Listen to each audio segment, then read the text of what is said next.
Oke, selamat siang semua teman-teman. Halo, apakah suara saya jelas? Boleh melambaikan tangannya? Cukup jelas? Sip ya? Oke. Selamat datang ya di acara info kita yang luar biasa hari ini tentang kesehatan. Ya, selamat datang buat teman-teman yang menyaksikan di Zoom. dan juga yang teman-teman menyaksikan di YouTube secara langsung ya. Acara siang hari ini dihadiri ya dari teman-teman dari berbagai kota di Indonesia. Saya berharap dengan teman-teman mendengarkan info siang ini itu mendapatkan satu informasi yang sangat berharga, khususnya dari segi kesehatan ya. Yang siang ini kita akan bahas yaitu mengenai asam lambung dan GERD ya. Topik ini sangat menarik ya teman-teman Bapak Ibu sekalian, karena dalam kondisi saat ini ya kita ngomong COVID-19 dalam kondisi di rumah saja, itu kok banyak ya yang ngeluh bilangnya, kok asam lambung saya kumat ya, kok perut saya nggak enak ya. Nah itu ada hubungannya juga mungkin dengan pikiran dan sebagainya. Nah saat ini kita juga mau mengangkat topik ini dan saya juga nggak sendirian ya. Nanti saya akan dibantu oleh seorang partner yang sangat luar biasa ya. Beliau adalah Dr. Sugeng. Nah, tapi sebelumnya gini, Bapak Ibu, kita mau ngomong tentang fakta ya atau statistik.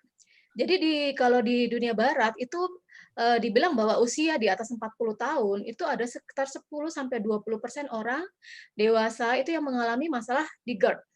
Sedangkan untuk di Asia, termasuk di Indonesia berarti itu ada sekitar 2% yang mengalami tantangan di seputar asam lambung dan GERD ya.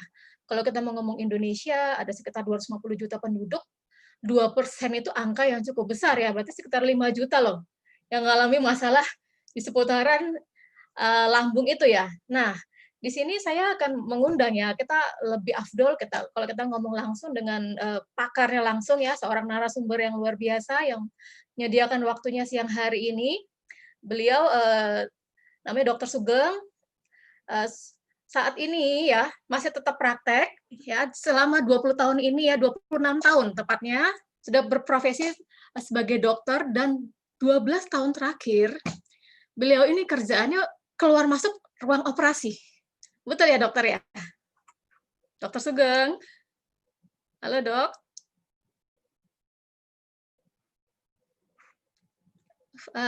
Bisa ya di-unmute halo. ya Nah, ya suaranya. baru nyambung nih. Suara cukup jelas nggak teman-teman, Dokter Sugeng? Apa Cukup kecil jelas? suaranya?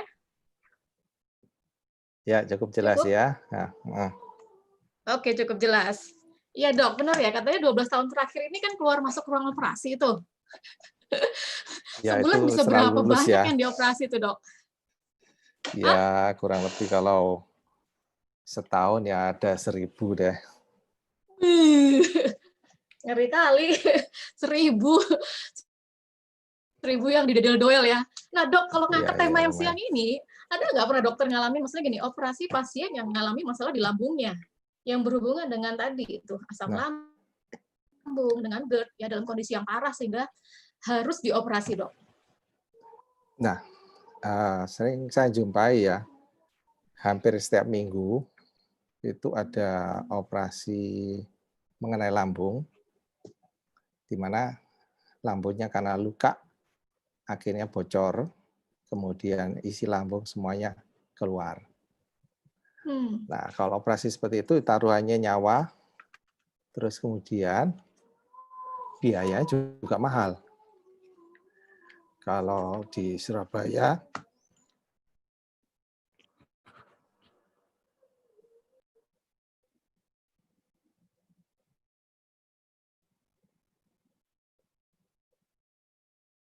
Halo?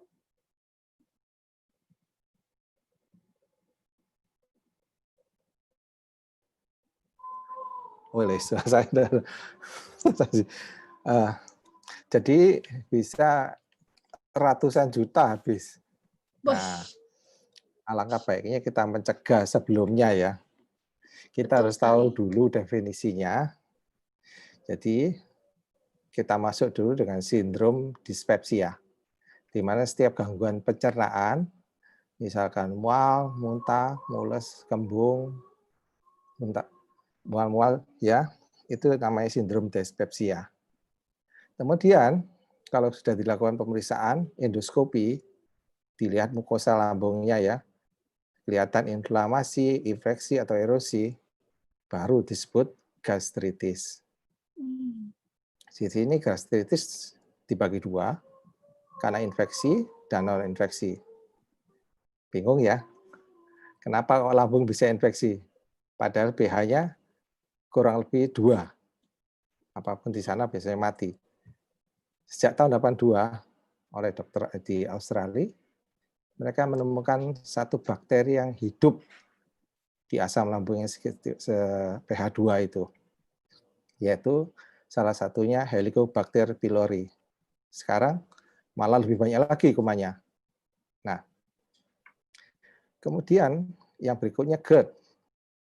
GERD atau bahasa kerennya gastroesophageal reflux disease, yaitu hubungannya dengan asam lambung yang tinggi, terus gangguan pintu lambung. Ya kita lihat slide-nya ya. Oh ya, dokter langsung slide. Mungkin teman-teman Nah, bagi slide-nya yang berikutnya, merasa info ini supaya penting ada ya boleh bayangannya dicatat ya. ya. Nah, kita lihat pintu yang sempit itu di atas itu ya. Ini. Nah, ini biasanya menutup. Nah, kalau dia terbuka, biasanya kalau ada makanan yang turun dari atas, kemudian menutup lagi. Tapi pada GERD ada gangguan menutup di sini. Makanan tidak ada yang lewat, tapi dia masih tetap terbuka. Sehingga asam lambung yang tinggi di sini bisa naik ke atas. Sehingga mengiritasi pintu lambung di situ. Hubungannya antara gastritis dan GERD itu ada 25% kurang lebihnya. Nah, terus gejala-gejalanya yang pada umumnya ya, yang pada awal itu umumnya, gejala rasa terbakar di dada. Oh, Ya, jadi banyak nih yang dia ngomong. sekali lagi, ya ini patofisiologinya bisa dilihat ya, kalau bisa difoto juga boleh. Sekali lagi. Nah, komplikasi yang terjadi di mulut dari esofagusnya ini, atau mulut dari lambungnya terlihat iritasi seperti ini. Sehingga menyebabkan gejala nyeri. Jadi pada pemeriksaan jantung, EKG, dan lain-lainnya itu tidak ada kelainan. Kemudian gejala yang berikutnya pada umumnya, kalau kita tidur, seperti ada cairan lambung yang naik. Jadi rasanya mulut itu ada terasa pahit dan asam juga di situ. Sekali lagi, itu komplikasinya ya. Terus penyempitan di sini terjadi ya. Jadi mengganggu proses menelan juga. Sehingga rasanya gangguan menelan. Bayangkan sampai Kayak seperti ada itu yang kita nyangkut gitu ya dok makan, ya? nyangkut ya seperti itu. Kayak rasa ada nyangkut gitu ya? Ya. Terus lagi. Nah, ini lebih parah lagi. Jadi mukosanya sudah terjadi seperti baju doreng-doreng ya pada tentara ya, angkatan darat ya, seperti itu. Nah, ini sebentar Mukosa itu lagi lapisan kalau lendir untuk yang melindungi ya? bukan lapisan lendir sudah hilang. Oh, Sehingga dia kelihatan seperti ini. yang sebelah Ini, kanannya dok? iya, kanan kiri sama. Itu ada seperti gambar doreng ya. Ya, doreng pada pakaian militer. Nah, kalau sebentar lagi dibiarin dia jadi cancer. Slide. Waduh, bisa jadi cancer juga ya? Ya, seperti itu. Ada cancer ini, tiba ini, tumbuh ini, benjolan ini. Nah, kalau sudah seperti ini ya, menantang juga akhirnya. Ngeri juga ya. Ya, mungkin So, dari sesuai ada. soalnya ini kan memang karena organ Ya, dalam ya. iya. Ya, maksudnya perut kita nggak bisa lihat. Istilahnya kalau Mm-mm. kita luka di luar kan kita tahu, oh harus diobati nih, kelihatan nih. Tapi karena Iya. organ dalam kita nggak bisa lihat langsung Mm-mm. ya. Kadang orang ya dibiarin lama-lama nggak rasa udah bertahun-tahun mereka itu menderita penyakit yang seperti ini dok. Nah Iya. kalau boleh tahu nih penyebab dari asam lambung dan GERD tadi itu ada pengaruh dari mana aja dok? Gaya hidup kah, makanan minuman kita, atau dari pikiran kita bisa pengaruh nggak dok? Pertama yang harus kita perhatikan yaitu eh, bisa dari pintu lambung yang rileks, yaitu dari makanan, dari gorengan, atau daging yang tinggi lemak. Kemudian dari produk-produk yang mengandung susu. Oh.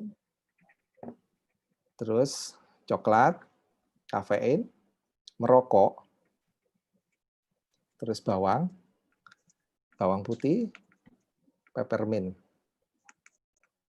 Dan GERD juga ada hubungannya dengan peningkatan asam lambung, yaitu dari makanan yang mengandung kafein, makanan minuman yang mengandung karbonasi, istilahnya kalau kita tuang itu rasanya gembludek ya, ada airnya, udara Soda di itu nggak, situ. Dok? Ya, seperti itu. Kemudian makanan pedas, jeruk, dan tomat. Ada nggak pengaruh Juga dengan ada ini kalau yang obat-obat. kecut-kecut, Dok? Kalau yang Nah makanan itu, yang jeruk kecut-kecut? dan tomat. Jeruk Oh. dan tomat. Ada pengaruh di situ. Kalau makanan berkafein gimana nih, Dok? Kalau yang suka kopi ini, Dok? Karena GERD ini kan makanan itu yang tadi disebutkan itu kan nggak bisa kita 100% menghindari ya. Tapi hubungannya itu Oh, iya, personal iya, iya. sekali. Personal sekali. Ada yang minum setengah gelas kopi sudah timbul. Tapi ada yang sampai 2 gelas belum timbul. Nah, jadi GERD ini terjadinya juga relaksasi dari mulut lambungnya itu antara esofagus dan lambung, personal juga. Itu memang makanan-makanan yang dihindari. Tapi kan kita tidak bisa 100% menghindari. Biasanya pasiennya akan tahu sendiri. Saya minum segini sudah kambuh.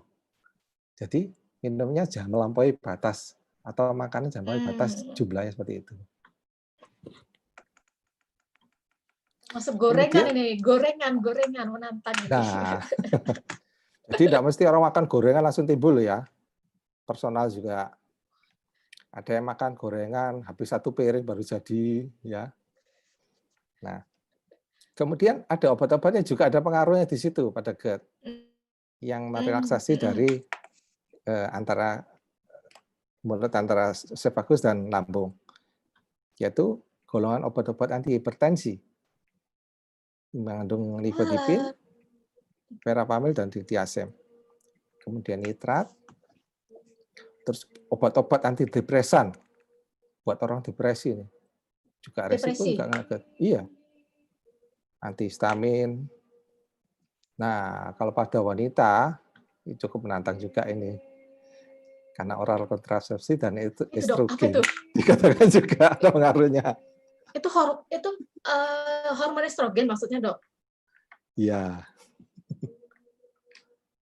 Jadi kalau sudah ada gejala seperti itu ke wanita, ya ganti aja kontrasepsi yang lainnya. Oh, jangan maksudnya di stop loh ya. Nanti kalau di stop nanti saya yang dimarahin nanti. yang tanggung jawab siapa? Tahu-tahu bulan depan sudah beda lagi. Oh, jadi maksudnya minum obat, contohnya ya kalau saya tahu kayak pil KB tapi yang mengandung hormon gitu maksudnya, Dok? Pengaruhnya gitu nggak, Dok? Kontrasepsi, iya. Iya, iya, iya, iya. Tapi tidak semuanya terjadi loh ya. Memang ada resiko gitu. Ada persentase ke arah seperti itu gitu ya, Dok ya? Iya. Ya sekedar pengetahuan buat kita juga berarti ya para wanita ya. Iya. Terus pikiran, Dok. Nah, saat ini kan pikiran, Dok. Kita ngomong di rumah aja seperti ini 3 bulan ya cukup stres juga ya, Dok. Apalagi kalau pengaruh dengan kantong nih, Dok. Kalau itu beda ya, Dok ya. Kalau nggak pengaruhnya pola pikir kita gitu loh. Rasa cemas berlebihan ya kan, khawatir berlebihan. Ada pengaruhnya. Karena stres itu merangsang lewat hormon ya, asetilkolin, histamin, dan gastrin menyebabkan produksi asam lambung yang meningkat. Terus juga stres juga mengurangi ya produksi mukosa dari permukaan lambung atau permukaan dari esofagus tersebut. Terus stres juga mengurangi bikarbonat. Jadi asamnya meningkat, tapi pertahanan yang melapisi lapisan usus dan bikarbonat itu justru tambah turun. Nah, pengaruh di situ.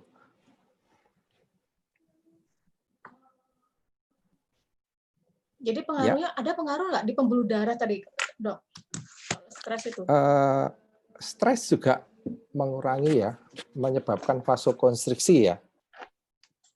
Sedangkan pembuluh darah di usus dan lainnya kan untuk memproduksi mukosa, terus bikarbonat sebagai pertahanan terhadap asam, itu kan butuh aliran darah. Sedangkan pada waktu stres, aliran darahnya juga berkurang di situ. Sama seperti kita kerja, tapi kita tidak diberi makan. Jadi ya tidak kuat juga seperti itu. Seperti itu ya. Mungkin sambil kita ngobrol seperti ini, kalau teman-teman ada yang mau konsultasi ya, maksudnya mau bertanya dengan dokter, boleh nanti tinggalkan pesan di kolom komentar untuk yang di YouTube sama yang di Zoom juga boleh. Terus saya jelaskan juga ya, kalau orang sudah mengenai GERD, gitu ya, sehingga makannya jangan terlalu banyak, jadi harus terbagi. Biasanya kalau satu piring penuh, dikurangi separuhnya atau sepertiganya. Terus makan tuh jangan cepet-cepet, jadi dikunyah dulu Kayak zaman sampai dulu, Dok. halus. Wah, dikunyah dulu sampai halus supaya makanan tersebut mudah dicerna juga. Terus kemudian setelah makan jangan langsung tidur, karena kan mulut dari antara lambung dan sebagusnya terbuka. Jadi kalau tidur karena gravitasi makanan itu naik lagi. Seperti itu.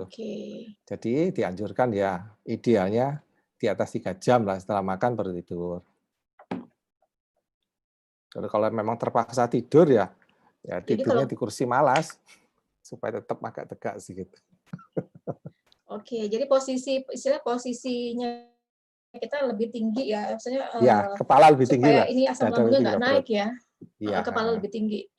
Oke. Jadi porsi makan, sekali makan jangan langsung banyak gitu ya sekaligus. Terus kunyahnya dengan yang benar ya, Bu. 32 atau 33 kali kunyah ya, Dok ya. Supaya dia lebih halus dan kinerja lambungnya lebih ringan ya, Dok ya. Seperti itu. Iya, sehingga proses pengosongan lambung itu lebih cepat. Kalau pengosongan lambung lebih lambat kan kasihan dia. Masih di situ nongol terus makanannya, terus orangnya tidur, naik lagi cerita. Seperti itu, oke. Nah, mungkin teman-teman ada nggak mau mulai bertanya ini, boleh. Nanti kita mau tanyakan solusinya seperti apa ya sama Dokter Sugeng. Sudah ada yang bertanya? Saya coba cek di YouTube. Ya. Ini Dok, saya ya. Ini ada Pak Isan Jemi dari Bandar Simalungun, Sumatera Utara. Dia sudah ngecek ke rumah sakit, ya. Sudah cek darah, cek jantung, cek gula, semuanya normal katanya. Sama GERD-nya, tapi sekarang itu posisinya dada kanannya nyeri, hampir 1 bulan nggak hilang-hilang. Seperti apa itu, Dok? Nah, pada GERD, pada endoskopi kadang dijumpai tidak ada kelainan. Jadi alangkah baiknya seperti tadi ya, pola hidup. Jadi makan jangan banyak. Jadi terbagi lebih kecil porsinya dan lebih sering. Terus kunyahlah lebih banyak. Jadi 20-30 kali kunyah baru ditelan. Habis makan, jangan langsung tidur. Terus ada tadi yang disebutkan tadi, makanan-makanan yang perlu dihindari minimal dikurangi. Yaitu gorengan, kafein, terus coklat, produk-produk susu. Terus kalau kemudian dia punya penyakit hipertensi, nah obat-obat tadi yang kalsium channel blocker itu, nifedipin dan kawan-kawan perlu dihindari. Apalagi kalau dia stres ya, diberi antidepresan, ya kumat juga. Kalau Pak Iksan kan nggak mungkin ya minum pil KB ya. Iya kan pria, Pak Ihsan. Jadi menghindari makanan yang tadi ya seperti Iya, yang sudah lifestyle seperti itu. dijelaskan. Oke, nanti Terus kemudian Kok Sugeng minta usahakan. tolong suaranya agak nyaring katanya. Di YouTube-nya kedengaran agak kecil. Oh iya, nggak kedengaran. Saya naikkan sedikit ya. Nah, juga perlu ditambahkan obat PPI ya, proton pump inhibitor. Mungkin ada diresepkan konsultasi ke dokter setempat. Terus makan makanan yang menyebabkan aliran darah ke lambung itu meningkat. Kalau pasien saya yang habis saya operasi lambungnya bocor itu ya, luka lambung terus bocor, biasanya pemulihan setelah start dia mulai makan, saya beri air gula, saya beri makanan polisakarida peptida yang nama kerennya alfa meta. Nah, dalam waktu berapa hari pasien langsung seger. Dibanding ada yang tidak saya beri. Ya. Jadi saya bisa membandingkan antara pasien saya yang saya beri dan pasien teman saya yang tidak diberi. Itu bedanya jauh. Kalau pasien saya seminggu jadi operasi, hari kelima ke-6 boleh makan, seminggu kemudian kontrol pasien sudah bisa jalan. Nah, kalau di tempat lain itu bisa sampai berbulan-bulan. Oh. Itu yang membedakan. Obatnya sama sih, ya. PPI dan lain-lainnya sama. Oke. Mungkin ada pertanyaan lagi? Ada Ya. pertanyaan. Yang mana ini ya? Sensasi GERD itu macam-macam ya Pak. Kadang bingung sendiri apa itu GERD atau bukan. Apa kita harus sensasi cuek, GERD tadi, berpikir positif? yang tadi saya sebutkan ya, ada rasa terbakar di dada, bagian tengah ini ya, kadang sampai tembus di belakang, tulang belakang, tengah ya. Terus bersendawa. Jadi istilahnya dalam gelegean gitu ya? Bahasa kerennya gelegean, bahasa kerennya. Gelegean terus-menerus ya? Ya, gelegean. Terus itu gangguan menelan itu tadi. Jadi menelan rasanya kok ada yang nyantol, terus nyeri gitu ya. Berarti itu sudah pasti GERD sudah dok ya? Curiga. Nah ini ada lagi, saya siang dok, saya Esther dari Jakarta. Saya mengalami dada nyeri, perut panas, muntah-muntah dan sering bersendawa dan punggung nyeri. Berarti itu sama tadi ya dok ya? GERD juga ya? Sama, iya, iya. Curiganya. Iya. Kalau nih ada tanya dari ini ada Ibu Furwanti. Kalau anak saya berkebutuhan khusus, cerebral palsy, kalau dia makan itu nggak bisa kunyah langsung. Itu tidak dikunyah makanannya, jadi langsung ditelan aja kalau nasinya masak. Padahal giginya sudah cukup, umurnya sekarang 11 tahun. 11 tahun. Kalau cerebral palsy kan ada gangguan dari kepala ya. Jadi sebisa mungkin kita berikan makanan yang mudah dicerna. Mudah dicerna, terus yang tidak mengganggu atau merangsang asam lambung. Yang tadi itu dihindari. Boleh diberi sedikit-sedikit, bukan 100% dihindari loh ya. Boleh tambahin sedikit-sedikit seperti itu. Tapi kalau pasien itu muntah lagi terus baunya kecut dan lain-lainnya, cukup dihindari lagi.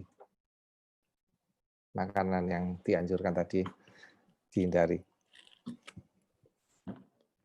Sebentar. Ada lagi.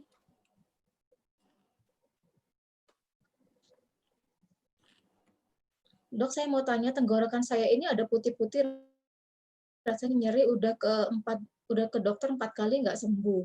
Itu Diagnosanya apa ya, Dok? Apa hubungannya tadi ada mungkin dengan tenggorokan asam lambungnya naik itu ya, Dok? Begini ya, eee, asam lambung, gangguan lambung, itu ada hubungannya juga dengan gigi atau sinus juga ya, infeksi di situ kuman-kumannya juga bisa turun ke belakang. Jadi kalau ada tenggorokan yang nyeri seperti itu, kita harus perhatikan di bagian depan, bukan GERD aja ya, giginya ada kelainan enggak? Ada infeksi di situ enggak? Kemudian, ada sinusitis enggak? Jadi harus dikontrolkan ke dokter gigi, ke dokter THT juga.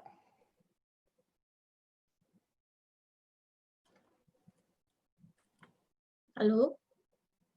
Halo, ya, Oh, oke. Agak ini tadi. Oke, sambil kita ini kan masih ada beberapa pertanyaan lagi. Nah, tapi juga di forum ini sebenarnya ada teman-teman yang juga mengalami hal yang sama ya, kayak seperti tadi oh iya, kondisi asam lambung dan GERD, dan dia juga ada yang sudah berobat lah istilahnya, juga mencari pengobatan sampai ke negara sebelah yang mungkin kita bisa dengar sharingnya apa yang dia lakukan sehingga sampai sekarang ini posisinya dia udah pulih ya. Boleh iya nanti iya iya. dibantu dengan Mungkin sharingnya ya bisa Ibu sharing Herta? mungkin ya. Iya, Kita bisa bagi pengalaman apa yang atau dilakukan? ada Ya, boleh tambahan dibantu yang untuk lainnya. Ibu Herta? Oh, ada Ibu Herta? Halo, Ya, halo. Oke, dengar ya suaranya. Boleh bantu sharing ya? Dengar suaranya? suaranya Halo? masih hilang nih. Agak kersek-kersek. Halo. Halo,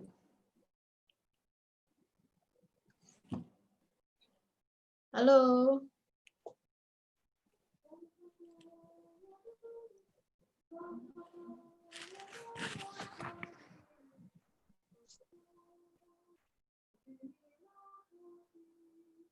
Halo. Ya, halo. Dengar sudah nih? Herta belum? Bu Herta belum kelihatan suaranya? Kedengaran suaranya? Belum, belum.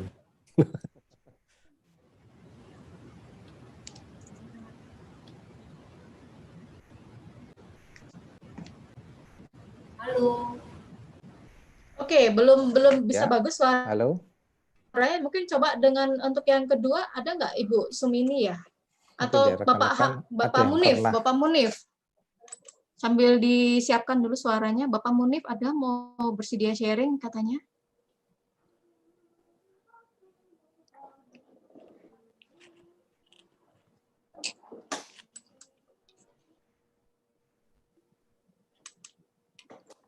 Sinyalnya Bapak mantap ya, Munif? mungkin banyak make ini. Halo, Ya, pengaruh jaringan, sinyal. Oke. Bapak halo. Munif boleh sharing, Pak Munif?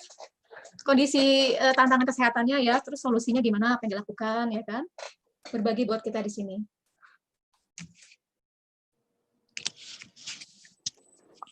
Oh iya, perkenalkan nama saya Munif Sita Utama. Ya, Saya dari Balikpapan. Saya kebetulan bekerja di salah satu rumah sakit negeri di Balikpapan, dan kemudian saya pernah mengalami GERD tahun 2017 akhir. oh ya. Jadi di situ saya sudah berobat waktu 1,5 tahun, berobat ke poli dalam, yaitu awalnya saya ngerasa kayak dada terbakar, terus di bagian leher itu terasa mengganjal seperti kayak tercekik,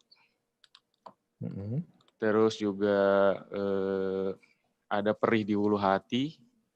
Waktu itu juga Berarti ya. ada, iya, awalnya itu saya kira hanya sakit mah biasa. Terus kemudian saya berobat kok sekitar 2 minggu nggak sembuh, ternyata waktu dipedalami lagi, ternyata saya kena GERD. Nah, waktu itu sih cuma dikasih obat PPI ya sama dokter penyakit dalamnya selama kurang lebih Ya, 2 proton bulan. pump inhibitor. Ya. ya selama 2 bulan waktu itu terapinya. Cuma waktu itu nggak ada terjadi perubahan secara signifikan gitu, malah makin parah waktu itu. Jadi sekitar mungkin 1,5 tahun saya berobat itu malah makin parah, kemudian ada peradangan di daerah faringitis saya hingga menjadi akut dan ada penebalan. Hmm. Jadi waktu itu saya sempat tidak bisa makan nasi sekitar 1 bulanan. Jadi saya cuma makan bubur dan itu buburnya sangat lembut sekali, kemudian hanya dikasih perasa kaldu aja. Karena untuk makan yang berserat pun saya nggak bisa karena perih betul. Waktu itu saya di-sharing-kan ada Alpha Meta begini sama Mas Wahyu Agus Kurniawan waktu itu. Saya coba 1 botol dan alhamdulillah seminggu kemudian saya ada mengalami perubahan, terutama saya bisa tidur ya malamnya karena sesaknya tadi itu sudah berkurang secara drastis. Cuma untuk obat-obat BPA-nya saya masih tetap jalanin gitu, saya nggak lepas dulu. Habis itu setelah seminggu kemudian saya coba untuk makan nasi, cuma nasinya masih lemah gitu ya, lembek gitu. Terus Ya. masih menghindari goreng-gorengan, santan, bahkan asam gitu. Menjelang 1 bulan, saya tetap minum Alpha Meta dan menjaga pola makan. Alhamdulillah waktu itu rasa terbakar, rasa perih yang saya rasakan waktu itu hilang. Dan juga rasa kayak gas yang tertahan kayak di tenggorokan sehingga mencekik itu hilang juga mengikuti perubahan kondisi saya waktu itu. Nah, habis itu saya coba cek kembali, akhirnya ya saya dilepas untuk obatnya perlahan. Memang dikasih obat, cuma dokter bilang waktu itu dipakai ketika kambuh, gitu aja sih. Nah, habis itu Kamu nggak cerita sama dokternya? belum sih, Ya, belum cerita. mungkin dokternya Oke, ada habis tambah itu, pengalaman lagi yang baru. Mungkin jumpai jadi kajian yang sama. ya, jadi ketika itu saya sudah memang untuk beberapa kali karena saya mungkin kelewatan makan, memang pernah kambuh. Cuma alhamdulillah kambuhnya nggak seperti yang dulu sampai berbulan-bulan sih. Paling cuma sehari, 2 hari, hilang lagi gitu.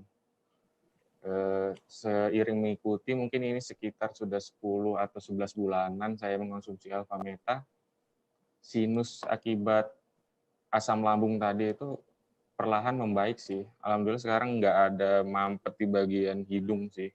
Kemarin itu ada mampet, ada juga nyeri di bagian kuping. Kemarin itu sudah sempat endoskopi juga. Ya memang ada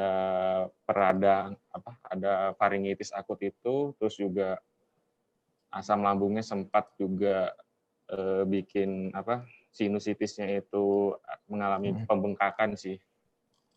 Tapi alhamdulillah kemarin pas endoskopi terakhir itu bulan lalu semuanya membaik sih, berangsur Ya. membaik gitu. Cuman memang harus dijaga pola makan gitu. Ya, seperti tadi ya. Habis makan, tidak boleh tidur. Terus Ya terutama kemudian itu sih. dikunyah yang halus. Terus makannya jam porsi yang besar. Terus pantangan makannya seperti itu. Mungkin saya mau coba menjelaskan ya. Iya dok, tadi ada yang nutrisi yang dipegang Kenapa? sama Munif tadi? Iya, kenapa nutrisi tersebut itu bisa memperbaiki ya? Coba kita lihat, mungkin ada cara kerja dari nutrisi ini. Seperti kita alami ya. Ini produk organik terbaik di dunia. Makan 1 sendok sama seperti kita makan 10 kilo beras. Fungsinya untuk meregenerasi sel, menyembuhkan sel, meremajakan dan detoksifikasi. Kalau kita mengkonsumsi ini, kita lihat dari sel darah merah kita, di mana kalau kita sebelum, itu sel darah merah itu dari tetes tebal, terus kita lihat di mikroskop, kelihatan sel darah merah kita itu pelan sekali geraknya dan mereka cenderung lengket. Terus setelah mengkonsumsi alfa meta, nah geraknya seperti ini. Dia terpisah, geraknya aktif. Bisa di setel videonya. Nah, itu yang bisa menjelaskan, salah satu yang bisa menjelaskan kenapa Bapak tadi ya minum alfa meta, jadi Pak Munif minum alfa meta, akan terjadi perbaikan.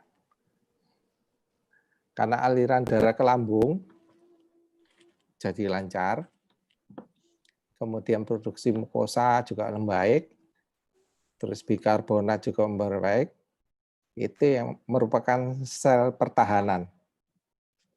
Bagian yang mempertahankan bagian lambung supaya dia tidak erosi atau terkikis gitu. Oesophagus juga begitu. Jadi sebelum masuk lambung itu ada usus namanya oesophagus yang menghubungkan antara kerongkongan dan lambung. Di situ juga ada lendir, ada bikarbonat juga. Sehingga produksinya meningkat, lapisan dindingnya terlindungi seperti itu. Makanya gejalanya cepat hilang.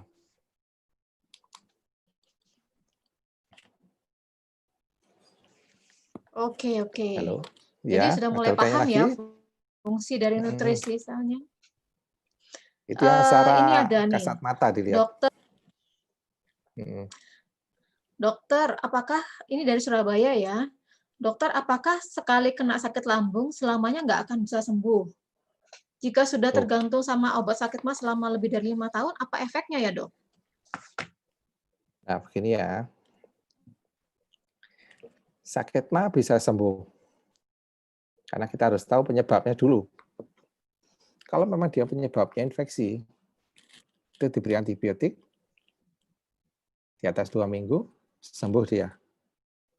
Kalau anak infeksi, kita harus perhatikan. Dia punya sakit-sakit kronis enggak yang berat. Itu harus diatasi. Salah satunya stres, diabetes, terus gagal ginjal, gagal jantung.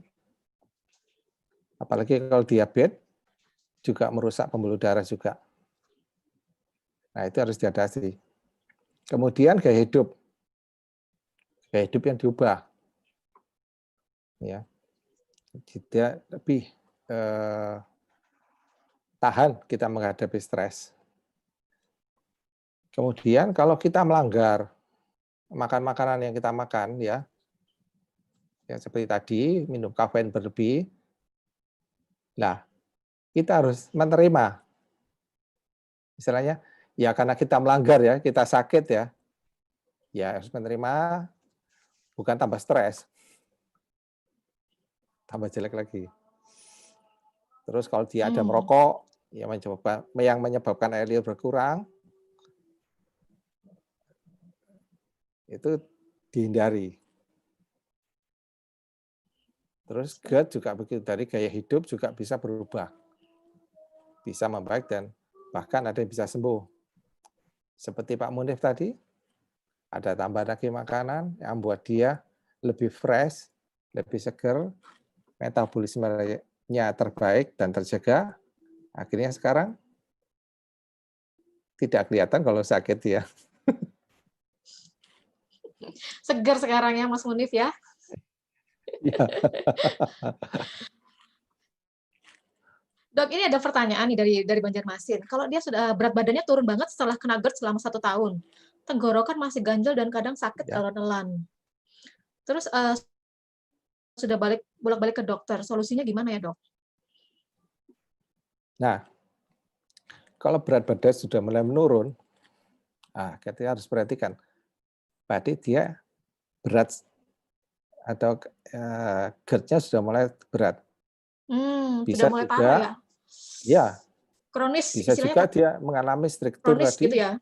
penyempitan tadi, dia mengalami penyempitan dari kerongkongan tadi, sebagus. Bisa juga karena iritasi itu dia mengalami perdarahan. Namanya orang perdarahan berarti banyak yang dibuang, badan juga bisa kurus. Yang paling tidak enak yang terakhir itu kanker, keganasan. Paling ditakutkan tuh yang kanker itu ya? Iya. Jadi lebih baik kalau memang dia kontrol lagi, saran saya di endoskopi ya. Terus konsumsi makanan yang dikonsumsi oleh Mas Munif tadi. Semoga dengan 2 cara itu dia membaik. Sambil pola hidupnya itu Pola lifestyle-nya hidupnya dirubah juga diperbaiki ya, tadi. lifestyle hidupnya. Ya, Betul. iya. Iya. Ini kan karena keterbatasan waktu, banyak sekali yang pertanyaannya masuk ya di YouTube, di Zoom. Nanti mungkin pertanyaan-pertanyaan yang agak mirip-mirip kita jadikan satu ya teman-teman. Nah, tapi sebelum ini saya juga mau mengundang, Iya, mungkin ada lagi yang bisa sharing di forum ini. Dicoba mungkin Ibu Sumini ya. Ada Ibu Sumini? Ibu Sumini? Saya dengar dia juga dari masa gadisnya sudah sakit juga. Masalah oh gitu. lambung. Ya, kita belajar Ibu pengalaman dari Bu Sumini? Sumini juga ya. Iya. Halo? Bu Halo? Sumini. Halo. Halo, Bu Sumini.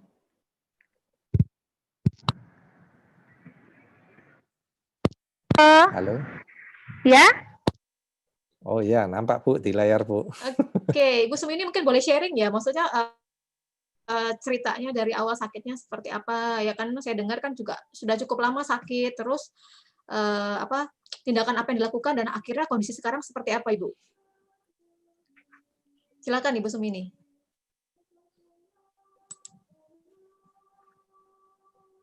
Halo. Halo. Suaranya?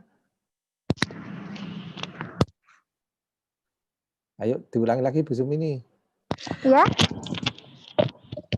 Halo? Bentar. Ya, halo. Ya. Halo, dengar ya Pak ya? Dengar. Ya. Maaf ya, lagi ada kendala nih. Saya sharing ya Pak ya. Saya dari boleh. gadis memang saya kena yang namanya lambung ya Pak ya, luka lambung sama mah akut katanya gitu.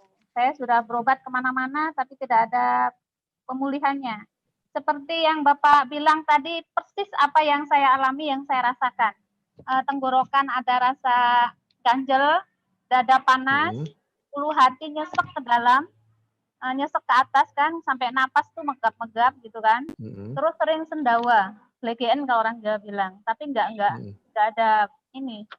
Meskipun minum obat apapun dari dokter yang secanggih apapun, saya enggak ada pemulihan gitu loh dok. Terus timbul di belakang, kata dokter nyucuk di belakang persis yang saya alami. Itu bertahun-tahun loh, dari semenjak gadis. Bayangin itu Bapak itu. Sepertinya penyakit mah ini kayak sepele ya, tapi yang merasakan luar biasa loh saya. Karena apa? Yang saya rasakan di leher ini dingin sekali. Setiap sore senja itu saya sudah harus pakai jaket yang tebal gitu kan. Terus ini Pak, kalau nelen ya seperti Bapak bilang tadi sakit.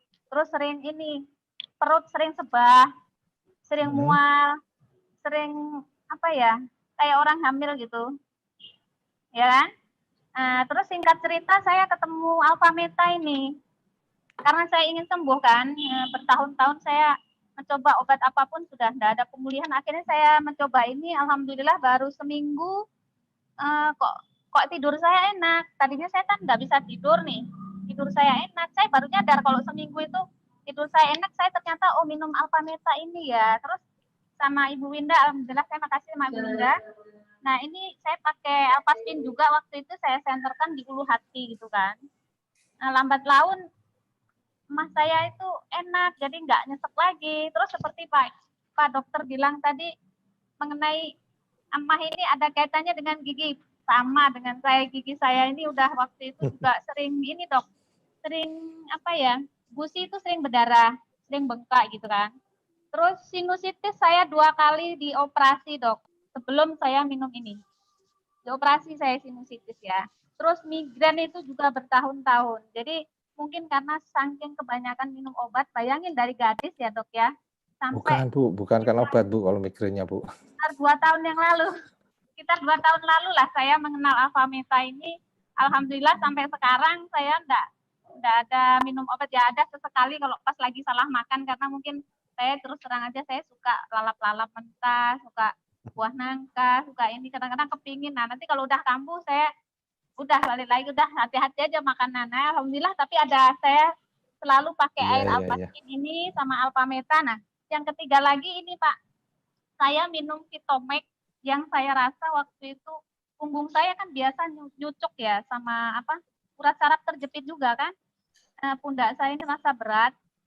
Saya minum Vitomax itu rasa ringan gitu, wah luar biasa. Jadi produk-produk JM ini saya bersyukur banget dok, menemukan ini apa, Alphameta, Alpaskin, Vitomax itu betul-betul saya merasa hidup kembali, merasa ada harapan. Dulu kan rasanya sudah tidak ada harapan karena saya sudah mencoba kemana-mana, dokter yang dibilang canggih apapun yang di Balikpapan tuh, saya dokter ini juga apa, saraf juga, dokter saraf kan, karena sudah punggung saya sudah kena urat saraf terjepit juga kan. Nah singkat cerita minum ini semua, alhamdulillah saya terbantu banget gitu kan. Nah saya rasa itu aja sharing saya dok. Terima kasih, semoga bermanfaat untuk yang Bapak Ibu yang mendengarkan. Terima kasih. Ya, misalnya orang sakit lambung atau GERD itu kan personal sekali ya. Jadi kebanyakan masyarakat kita itu habis berobat ke satu kali, terus kok masih tidak enak, dia langsung pindah ke lain. Padahal kalau sakit lambung itu harus kunjungan yang berulang, karena personal sekali. Kadang dosis obat sekian untuk yang ini cocok, untuk busum ini tidak cocok. Nah, kalau kunjungan kedua kan kadang disesuaikan lagi seperti itu. Jadi saya tidak membela profesi saya ya, tapi memang perjalanan antara sakit lambung GERD itu memang seperti itu. Jadi semua obat dosis sama, jenisnya sama, tidak dikebiah uya, disamakan dengan yang lainnya juga seperti itu. Mengenai makanan pun juga begitu. Ada yang GERD, dia minum kopi tidak apa-apa. Tapi kalau temannya, begitu satu teguk aja, kumat. Nah, makanya seperti itu, harus personal sekali hubungannya. Terus mengenai sinusitis, itu ada juga hubungannya dengan GERD. Jadi asam lambungnya naik ke atas, ya, dia menyebabkan lari ke asamnya ke sinus itu. Radang di situ. Kalau mengenai hubungan antara mulut dengan hidung, ada satu saluran kecil ya, sehingga dia menyebabkan gangguan di telinga, sehingga mengakibatkan vertigo. Nah, hubungan lambung dengan kepala juga ada hubungannya ya.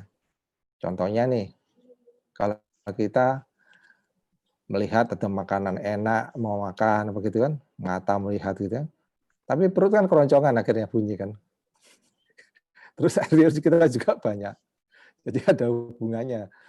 Terus apalagi ada salah satu saraf di kepala, yaitu saraf yang ke-10 ya.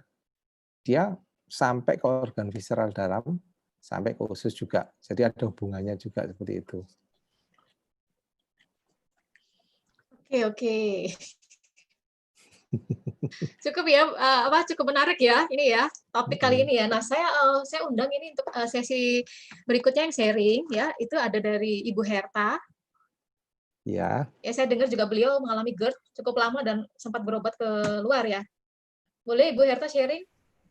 Halo, dengaran suara kali ini? Ya, dengar suaranya. Oke, ya. Oke, thank you ya untuk dikasih kesempatan ya, apalagi juga tambah lebih memahami ya dokter ya. Ternyata saya kena yang namanya gastroesophageal reflux ya, benar ya dok ya? Gastroesophageal reflux. Ya, reflux itu ya. Nah, memang bersyukur banget yang bisa ikut sekarang, intinya kita bisa lebih tahu gitu ya. Kalau di dokter kan kita cuma dikasih tahu, oke, gastro apa sih gitu aja ya kan. Ya, ini lama ini 1 jam nih. Iya, iya dok.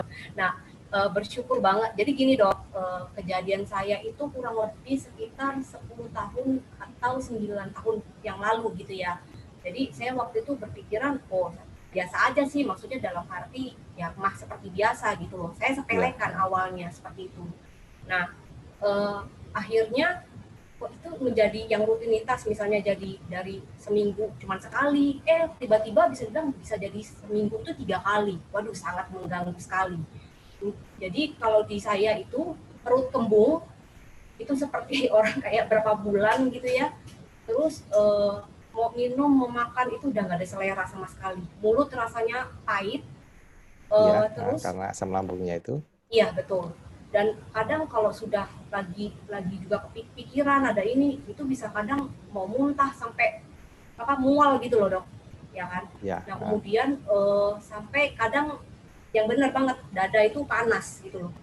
Nah itu saya bilang, waduh ini udah nggak benar gitu loh. Dan itu efeknya seminggu bisa 3 kali atau 4 kali, bayangkan gitu ya. Dan saya juga, mohon maaf, saya nggak bisa lewat belakang gitu, saya selalu bersendawa gitu loh. Nah sendawa saya ini bukan yang kecil-kecil, yang gelegaannya itu yang bisa dibilang panjang gitu loh. Suami saya merasa, ih ngeri banget sih ini orang gitu loh ya kan. Sendawanya kok ngeri ya? Iya, kok bisa begitu gitu ya kan. Nah akhirnya waktu itu saya cari solusi, akhirnya saya coba ke dokter gitu ya.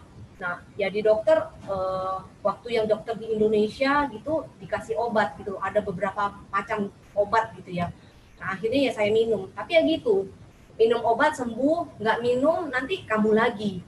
Seperti itu terus kejadiannya. Dan saya pikir, waduh ini ada yang nggak beres. Lifestyle-nya diubah nggak waktu itu? Disarankan dirubah nggak lifestyle-nya? Nggak ada. Cuman nggak ada, cuman maksudnya dokter kalau yang di Indo nggak ada dibilang. Akhirnya makanya saya putuskan, oke deh saya bawa ke luar negeri gitu ya. Waktu itu saya pergi ke Kuala Lumpur gitu. Ternyata ya dokter di sana juga memang kasih solusinya obat gitu. Tapi dibilang memang ada beberapa yang harus pantangan makan. Contohnya kayak saya suka pedas, tadi yang dibilang memang nggak boleh gitu ya. Ya, terus saya suka yang asam-asam itu nggak boleh. Terus nggak boleh makan kol karena kan memang ininya tinggi gitu ya. Terus kopi, ketan ya gitu-gitu loh. Seperti itu. Susu, coklat, wah enak-enak nggak boleh. Iya benar sekali itu dok. Gitu kan. Nah sedangkan saya rata-rata yang disaranin itu rata-rata kesukaan saya juga gitu kan. Nah itu tantangannya gitu dok. Jadi contoh misalnya nih kalau kayak makan nasi kuning gitu ya dari pagi nih dok. Dari pagi makan itu sampai jam 6, jam 7 malam saya nggak lapar. Bukan nggak lapar gimana sih, perut saya kembung gitu loh. Jadi cepet gitu loh, rasanya nggak enak sekali gitu loh. Nah itu sampai hampir kurang lebih saya ngalamin 3 tahun kalau nggak salah seperti itu. Nah saya akhirnya setelah dari Singapura itu saya pikir ya udahlah saya coba lagi gitu. Tapi gitu lagi, kalau enggak ya gitu lagi gitu loh. Nah akhirnya waktu itu saya bersyukur banget gitu ya, dikenalkan dengan yang namanya ini Alpha Meta. Ya kan, karena dibilang alpha meta ini ada kandungan daripada yang namanya polisakarida peptide gitu ya. Oke, saya searching, oh ya masuk akal sih gitu loh. Akhirnya saya konsumsi dan saya detox selama kurang lebih 3 bulan. Jadi saya minum ini, saya rutin pagi siang malam selama 3 bulan. Dan di situ saya mengalami perkembangan, oh bagus sudah gitu loh. Tapi bukan sama itu aja, terus saya minum ini air daripada yang namanya air alphaspin. Waduh ini bagus banget juga. Karena kenapa? Air oksigen. Jadi saya kemana-mana ke luar negeri aja juga saya selalu bawa ini. Karena saya tahu maksudnya kita perlu air oksigen gitu loh. Ya kan? Ini nggak pernah bolong lah. Sampai hari ini pun saya tetap minum gitu loh sama Alpha Meta. Dan juga kalau misalnya lagi dulu ya kalau misalnya lagi nggak enak gitu ya, saya senterin seperti ini di perut, ya kan? Gimana yang lagi sembah gitu ya. Nah dan saya juga kemana-mana dok, saya selalu pakai alphaspin yang ditempelin gitu loh. Puji Tuhan banget, saya sudah nggak ngalamin lagi namanya GERD ini kira-kira 6 tahun 7 tahun yang lalu. Jadi saya nggak pernah ke dokter lagi. Saya bersyukur banget gitu ya.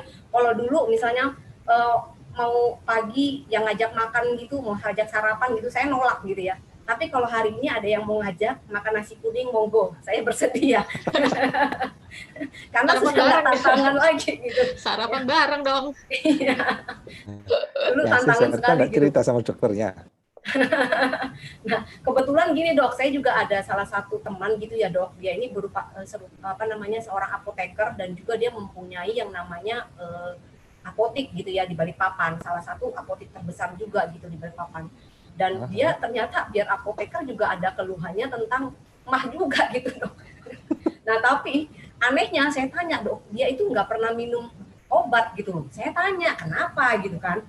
Ternyata yang namanya apoteker kan ngerti ya Dok ya, racikannya obat gitu kan ya. Ya. Nah, dan dia ngomong, jangan terlalu sering. Ini yang dia ngomong loh ya Dok ya. Ini yang dia ngomong. Intinya bisa bilang kalau minum obat intinya mah terlalu sering, ya kan efek-efeknya tadi dokter bilang ujung-ujung bisa kanker. Oh. Nah, itu di situ wah, yang maksudnya dalam arti ya saya mulai ini gitu loh ya kan. Kenapa kalau ada cara dengan lebih alami, kenapa harus lebih ini gitu loh. Seperti itu sih pengalaman saya. Saya bersyukur banget lewat media-media ini ya kan, Alpameta, Alpas, airnya Alpaspin, ini sangat membantu. Kalau dibilang murah sekali. Jujur saya bolak-balik ke rumah sakit, kalau misalnya seandainya kata waktu itu tahun 2011 aja kurang lebih bisa habis sekali ke dokter 500.000. Bahkan kalau waktu itu saya ke luar negeri kurang lebih berapa? Itu pun harus sering kontrol gitu loh. Dan tapi lewat perantara ini Alpaspin saya beli cuma sekali ya kan, Alpameta ya kan, harganya jauh lebih ringan plus bisa dibilang jauh lebih sehat dan lebih alami. Itu sih moga-moga sharing ini menjadi berkat terima kasih. bersama. Ya, Banyak thank you pelajaran Dok. yang kita dapatkan. Thank you Bu Herta. Nah Dok, tadi kan Ibu Herta ada ngobrol tentang media salah satunya ya. Itu ada Alpaspin. Boleh nggak bantu jelasin sedikit ya Dok ya? Ada slide-nya mungkin? Kalau Alpaspin tersebut, ya, dia melalui gelombang alami ya, nggak kelihatan di kasat mata, sehingga memproteksi kita terhadap radiasi yang ada di sekeliling kita. Dan juga saya coba pada pasien saya yang lambungnya jebol itu ya, yang saya harus operasi, saya gunakan karena nyeri juga ya, jadi harus masuk morfin. Tapi saya sementara waktu itu pernah saya coba, karena kalau anti nyeri yang saya berikan juga merusak mukosa dari lambung juga. Jadi kalau kita sering-sering minum obat anti nyeri, lambung kita juga mengalami masalah. Bahkan erosi, bahkan sampai jebol. Ya, sebelum erosi sampai jebol itu perdarahan juga, beraknya bisa hitam gitu. Sehingga setelah saya operasi pun saya juga berpikir, wah, kalau tidak boleh diberikan anti nyeri. Ya, saya masuk morfin. Nah, suatu saat saya coba tanpa morfin ya, karena morfinnya juga keterbatas, saya gunakan Alpaspin tersebut. Seperti yang saya tadi yang sarankan tadi, ya disenterkan di tempat luka operasi di daerah lambung tersebut. Jadi efeknya langsung secara visual kelihatan, yaitu nadinya yang cepat kembali ke normal, turun, sehingga kalau efek nyeri kan nadi juga bisa cepat ya. Terus kemudian pasien juga bisa istirahat dengan tenang. Terus waktu itu sempat setelah operasi shock ya, septic shock ya, tensinya turun. Saya pakai itu, saya bisa mengangkat tekanan darahnya. Waktu itu septic shock, dopamin sudah masuk. Dan Alpaspin mekanisme kerjanya hampir mirip kalau di sel darah ya, hampir mirip dengan Alpameta itu. Jadi dia melancarkan aliran darah. Jadi mobilitas dari sel darah merah jadi lebih cepat seperti yang sebelahnya itu. Sehingga proteksi pertahanan usus, mukosa dan bikarbonatnya bisa terjaga dengan baik. Seperti itu. Luar biasa ternyata ya. Jadi sebenarnya dengan ini kan kita sudah mau di akhir acara ya. Mungkin ada beberapa pertanyaan yang belum bisa terjawab pada sesi online saat ini. Nanti boleh deh dikirim ke pertanyaan ke pengundang Anda, dan juga saya merasa ini penting banget loh info saat ini, karena kalau kita bilang tadi ya masalah lambung, tapi kalau dibiarkan kelihatannya sepele, tapi ujung-ujungnya bahaya, malah yang kita takutkan itu kan kanker ya dok ya. Betul ya, minum obat terus-menerus juga nggak bagus, seperti itu. Nah, jadi sebenarnya kesimpulannya ya kita terapkan pola hidup sehat, ya, healthy lifestyle ya, pola makan. Kalau kita tahu memang kita udah sakit di situ ya, dihindari makanan yang tadi sudah disebutkan oleh dokter ya. Terus jaga pikiran juga, jaga hati, benar ya. Nggak mudah tapi latihan. Dan bagi teman-teman yang ingin tahu lebih dalam tadi tentang media-media yang di-sharingkan, itu boleh nanti tanyakan ke orang yang membagikan link ini kepada Anda. Ya, nanti kita akan sering mengadakan acara-acara seperti ini dengan topik-topik yang berbeda yang saya bilang sangat membantu. Jadi nanti teman-teman bisa juga mengikuti acara-acara kami selanjutnya ya. Mungkin itu aja. Ada tambahan lagi? Ya, udah cukup ya. Udah cukup ya, dokter. Terima kasih ilmunya untuk siang hari ini ya, sudah berbagi dengan kami semua di forum ini. Tetap jaga kesehatan, tetap di rumah ya. Kita akan ketemu di sesi-sesi info kesehatan berikutnya ya. Saya akhiri acara siang hari ini. Terima kasih semua. Dah.